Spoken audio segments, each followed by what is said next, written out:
Bonjour, dans cette vidéo, on va résoudre cette équation. Alors c'est quelqu'un en commentaire qui me l'a redemandé encore et encore. On se l'a fait.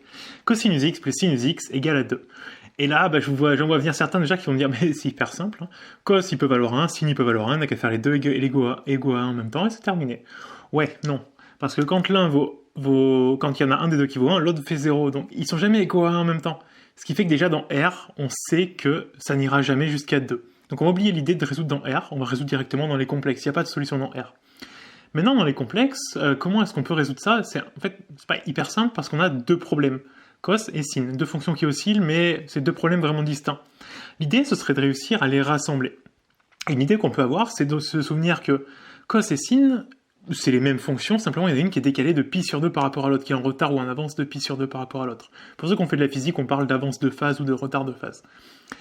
Comme le retard, enfin l'écart c'est pi sur 2, il suffirait qu'on tape au milieu, comme ça on fait avancer un peu le cos, on fait reculer un peu le sin, et les deux sont au même endroit. Et c'est exactement ce qu'on va tenter comme idée. Regardez si on tente quelque chose par exemple du type cosinus x moins pi sur 4. Si on fait reculer un peu cos, et puis là, petit moyen mémotechnique pour se souvenir de cos a moins b, les cosinus sont des connards, c'est-à-dire qu'ils ne se mélangent pas, donc ils restent entre eux. On aura cos x fois cosinus pi sur 4, et comme c'est des connards, ils changent de signe. Il y avait un moins, on met un plus. Donc là on aura plus sin x fois sinus pi sur 4. Et puis l'avantage, et c'était tout l'enjeu en fait de ce changement, c'est que cos pi sur 4 et sin pi sur 4, à pi sur 4, les deux sont égaux. Et ils valent tous les deux racine de 2 sur 2. Donc on va pouvoir factoriser par racine de 2 sur 2, facteur 2. Donc le premier c'est cos x, et puis le deuxième c'est sinus x. Et regardez ce qu'on vient d'obtenir, c'est que notre cos x plus sin x, de départ, on est capable de le remplacer uniquement en fonction de cos. Transformer deux problèmes en un seul, que quand même beaucoup plus simple à gérer. On va quand même finir de l'isoler. Pour ça, ce qu'on peut faire, c'est soit diviser par racine de 2 et faire x2 de l'autre côté, soit, encore mieux, on fait juste fois racine de 2 des deux côtés. Parce que là, on aura du racine de 2 au carré, autrement dit 2, et 2 sur 2, ça fait 1. Donc on aura bien isolé cos x plus sin x. Donc on va faire fois racine de 2 des deux côtés de l'égalité. Racine de 2 cosinus x moins pi sur 4 va donc être égal à cosinus x plus sinus x. Ce qui fait que notre problème qu'on doit résoudre, nous, finalement, ça va, je vais même le mettre ici, comme ça j'effacerai le tableau, faire de la place pour le reste. On va avoir racine de 2 cosinus x moins pi sur 4 égale à 2. D'ailleurs, on pourrait même aller plus loin en divisant par racine de 2. Ça fait donc cos x moins pi sur 4 égale à 2 sur racine de 2. Si on va l'écrire comme ça, 2 sur racine de 2. En sachant que le 2, c'est racine de 2 fois racine de 2. Donc on peut faire sauter 1 racine de 2 en haut et 1 en bas, et donc on aurait juste racine de 2 ici. Et là, d'un coup, on vient de transformer le problème en quelque chose de beaucoup plus simple. Parce qu'à la base, on avait cos et sin, et maintenant on n'a plus que cos tout court. Je fais de la place sur le tableau, et on résout ça tout de suite. On a donc dit, on doit résoudre cosinus quelque chose égale racine de 2. Alors ce qu'on pourrait faire, c'est poser un z égale à x moins pi sur 4. Z, parce que déjà on va bosser dans les complexes, et puis ça fait un changement de variable qui simplifie bien l'écriture. Donc on doit résoudre cos z égale à racine de 2. On a dit on va bosser forcément dans les complexes. Et puis, cosinus z dans les complexes, on sait avec la formule de Euler que cosinus c'est égal à exponentielle iz plus exponentielle moins iz divisé par 2. Donc tout ça doit être égal à racine de 2. On peut multiplier par 2 de chaque côté, ce qui simplifiera un petit peu. Donc exponentielle iz plus exponentielle moins iz va donc être égal à 2 racine de 2. Et puis là, on a les mêmes variables. Enfin, exponentielle iz avec un moins, exponentielle moins iz, c'est juste 1 sur exponentielle iz. Donc on pourrait très bien poser un changement de variable, un u égale à exponentielle iz par exemple. Et dans ce cas-là, on aurait u plus. Donc l'autre, c'était 1 sur exponentielle, donc ça fait 1 sur u égale 2 racine de 2. Et puis là, on va multiplier par u partout, ce qui va donc nous faire du u au carré plus 1 égale, c'est un plus 1 ici, égale 2 racine de 2 fois u. Polynôme du second degré, on va regrouper tout le monde, ça fait donc u carré moins 2 racine de 2u plus 1 égale à 0. On pourrait faire un delta, mais pour changer un petit peu, on va compléter le carré. On va laisser le plus 1 de côté. On aura donc u carré moins 2 fois u fois racine de 2, 2ab. A il vaut u, c'est bien lui, et du coup b il vaut racine de 2, ce qui fait que là il nous manque un plus racine de 2 au carré, donc un plus 2. Comme à la base on avait un plus 1, il faut qu'on retire 1 pour revenir à plus 1. Et là, ce qu'on vient de faire apparaître, c'est notre identité remarquable, a moins b, donc u moins racine de 2 au carré. Moins 1 égale 0, 1 on peut le voir comme 1 au carré, et donc là, a carré moins b carré, on peut faire du u moins racine de 2 moins 1 fois u moins racine de 2 plus 1 égale 0. Un produit est nul lorsqu'un des facteurs est nul, donc on va se retrouver directement à voir que u moins racine de 2 moins 1 égale 0. et u moins racine de 2 plus 1 égale 0. Ce qui nous fait donc pour la première u égale racine de 2 plus 1, et l'autre en dessous, ça nous fait u égale racine de 2 moins 1. Sauf que nous, à la base, on ne voulait pas trouver u, on voulait trouver z. Et on sait que u est égal à exponentielle iz. Et bien on va revenir là. On va donc avoir pour le cas numéro 1, u il va aller racine de 2 plus 1, donc racine de 2 plus 1 égale exponentielle iz. Alors, c'est là on va se méfier un petit peu. Exponentiel complexe, il est périodique, il est 2pi périodique. Ça veut dire qu'exponentielle iz, en fait, il faut ajouter un 2i capi. Pour pas oublier les solutions, il y a une infinité de solutions quand on est dans les complexes. Et puis là, on pourrait tenter de faire le logarithme. Alors, il faut vérifier un truc, est-ce que c'est bien positif, le racine de 2 plus 1? Oui, il n'y a pas de doute. On peut passer au ln, donc on va avoir ln de racine de 2 plus 1, qui va donc être égal à i fois z plus 2i capi. Le 2i capi, k, c'est un relatif. On va le mettre de l'autre côté. Alors, ça va donc faire du ln de racine de 2 plus 1. Qu'on mette un moins 2i capi ou un plus 2i capi, c'est exactement la même chose. Je vais laisser un plus 2i k prime pi. C'est pas le même k, mais il n'y a pas d'importance. On s'en fiche complètement qu'on aille dans un sens ou dans l'autre. Un tour complet reste un tour complet de cercle. Égal à iz. Et donc à partir de là, pour trouver z, on va diviser par i. Ça nous fait donc, le ln sera divisé par i. Sauf que la division par i, on n'aime pas le i au dénominateur, on va l'écrire sous forme algébrique. Donc ce qu'on va faire, c'est qu'on va multiplier par i en bas et en haut. En bas, il y aura i carré, donc il y aura moins 1. Ce qui fait qu'en haut, on aura bien un i, mais on a un moins qui va se rajouter en plus. Là, on fait sauter le i, et là, on fait sauter le i aussi. Et donc nos solutions, au final, on va les appeler z1. On vient de trouver qu'on avait 2k pi moins i ln de racine de 2 plus 1. On va faire la même chose avec le cas numéro 2, les solutions qui sont ici. En fait, ça ne va pas changer grand-chose. On aura racine de 2 moins 1 ici. Et le reste, ça ne changera pas, parce qu'en fait, racine de 2, ça fait à peu près 1,41. Donc ça reste positif, on peut mettre le ln directement. Donc finalement, on va juste avoir les mêmes solutions avec un racine de 2 moins 1. Z2 égale 2k pi moins i ln de racine de 2 moins 1. Par contre, alors je vais faire un peu de place sur le tableau, parce que là, ça commence à en avoir partout, mais racine de 2 plus 1 et racine de 2 moins 1 se ressemblent énormément. Et on va pouvoir faire quelque chose avec toutes les deux pour rassembler les deux solutions en une seule. Je fais de la place sur le tableau et on s'occupe de ça tout de suite. Pendant ce temps, pensez à mettre un petit pouce en l'air sous la vidéo. Si ça vous plaît, si vous voulez m'encourager, me remercier, peu importe, un petit pouce en l'air, ça coûte pas grand chose. Ce qui est super important, c'est de mettre un commentaire. C'est ce qui montre à YouTube que les vidéos plaisent. Donc si vous voulez vraiment m'aider à développer la chaîne, c'est un petit commentaire, ça peut juste pour dire merci, pour ce que vous voulez, mais un petit commentaire. Si vous aviez eu l'idée de regarder cos et sin en modifiant, en avançant ou en reculant de pi sur 4 pour que les deux soient au même endroit. Dites-moi si vous connaissiez cette idée. Voilà, dites-moi quelque chose. Et si c'est pas encore fait, pensez à vous abonner à la chaîne. C'est ce qui m'aide à la développer, qui montre à YouTube. Ça donne de la crédibilité. Et plus il y a d'abonnés, plus YouTube recommande mes vidéos. Donc un petit abonnement. Et puis tout de suite, donc on passe à la suite. Alors on a trouvé deux solutions pour z, mais je vous ai dit, elles sont quand même très reliées. Ce racine de 2 plus 1 et ce racine de 2 moins 1. Regardez pourquoi. Racine de 2 plus 1 fois racine de 2 moins 1. Ça fait du a moins b fois a plus b. Autrement dit, a carré, donc racine de 2 carré 2, moins b carré 1. Autrement dit, ça fait 1. Ce qui veut dire qu'on va avoir, par exemple, racine de 2 plus 1 qui va être égal à 1 sur racine de 2 moins 1 si on divise par celui-là. Et donc là, la première, on est capable de mettre du 1 sur racine de 2 moins 1. Sauf que ln de 1 sur racine de 2 moins 1, ça c'est égal à ln de 1 moins l'autre en dessous. Sauf que ln de 1 ça vaut 0, donc il nous reste moins ln de racine de 2 moins 1. Et en fait, au final, on peut exprimer donc toutes nos solutions sous la forme de z2.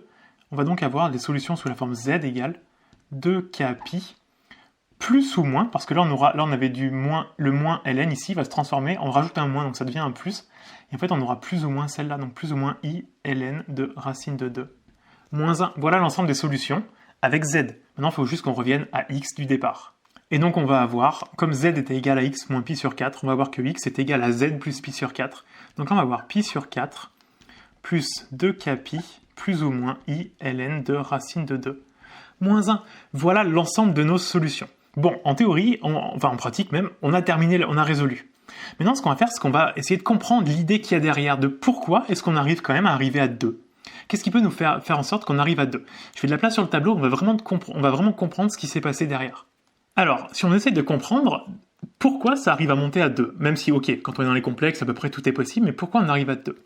En fait, il faut bien imaginer que quand on est sur un cercle trigonométrique, cos et sin sont maximaux, enfin la valeur maximale de l'un plus l'autre, l'angle optimal, c'est en pi sur 4 ici. c'est pour un angle de pi sur 4. Sauf que quand l'un et l'autre valent pi sur 4, ça nous fait, quand on les ajoute, ça nous fait racine de 2 sur 2 plus racine de 2 sur 2. Autrement dit, ça fait racine de 2. Et nous, on se demande, on est bloqué au maximum, on montera à racine de 2. Mais comment est-ce qu'on pourrait quand même aller un peu plus loin et atteindre 2 ? Et c'est exactement l'idée. Plutôt que de bosser avec un angle x qui est égal à pi sur 4 tout court, on va lui rajouter une partie complexe, parce qu'un nombre complexe, c'est une partie réelle, pi sur 4, plus une partie imaginaire. On va lui rajouter une partie imaginaire en se demandant, est-ce que ce petit ajout, il nous permettrait d'aller un peu plus loin et donc d'atteindre le 2 ? Et puis là, on va revenir sur une formule plus générale. Lorsqu'on met un nombre complexe à l'intérieur d'un cos a plus ib, avec les formules de Euler, on va avoir exponentielle i a plus ib plus exponentielle moins i a plus ib. Tout ça divisé par 2. Ce qui nous donne donc, en développant, ça fait exponentielle IA, exponentielle, alors I carré, ça fera moins B, plus exponentielle moins IA, moins I carré, donc ça fera plus 1, exponentielle B, tout ça divisé par 2. Et puis après, les exponentielles IA et exponentielle moins IA, on peut utiliser les formules trigonométriques. On va donc avoir, ça nous fait cosinus A plus I sinus A, fois exponentielle moins B pour le premier, plus cosinus moins A, c'est-à-dire cosinus A comme cos est pair, moins, parce que le sinus est impair, donc sinus moins A, ça fera du moins sinus A, moins I sinus A, fois exponentielle B. Tout ça divisé par 2, je vais mettre un fois 1/2, ce sera bien plus propre. Voilà, ça c'est notre cos A plus IB, qui est égal à ça. Et puis regardez ce qui se passe maintenant. Si on regroupe par cos A et par sin A, on va voir cosinus A, facteur 2. Le cos A, il est multiplié par exponentielle moins B sur 2, donc exponentielle moins B sur 2, mais aussi il est multiplié par exponentielle B sur 2, donc plus exponentielle B. Le sinus A à côté, il est multiplié par... alors 1/2, on a le I qui est ici, on va le mettre d'ailleurs devant lui, on a le 1/2 et l'exponentielle B, donc exponentielle moins B, tout ça divisé par 2, et là on a le moins, donc moins exponentielle B. Et en fait, qu'est-ce que c'est les deux formules qu'on va obtenir ? Cos A, lorsqu'on a les mêmes formules que cos et sin classiques, les formules de Euler, mais sans le I, c'est les cos hyperboliques et les sin hyperboliques. Ce qu'on va obtenir ici, c'est CH de B. Et là, on fait attention parce que là, le SH, il est à l'envers, il faut commencer d'abord par exponentielle B, donc le moins, on pourrait le mettre ici, qui ferait donc moins et plus.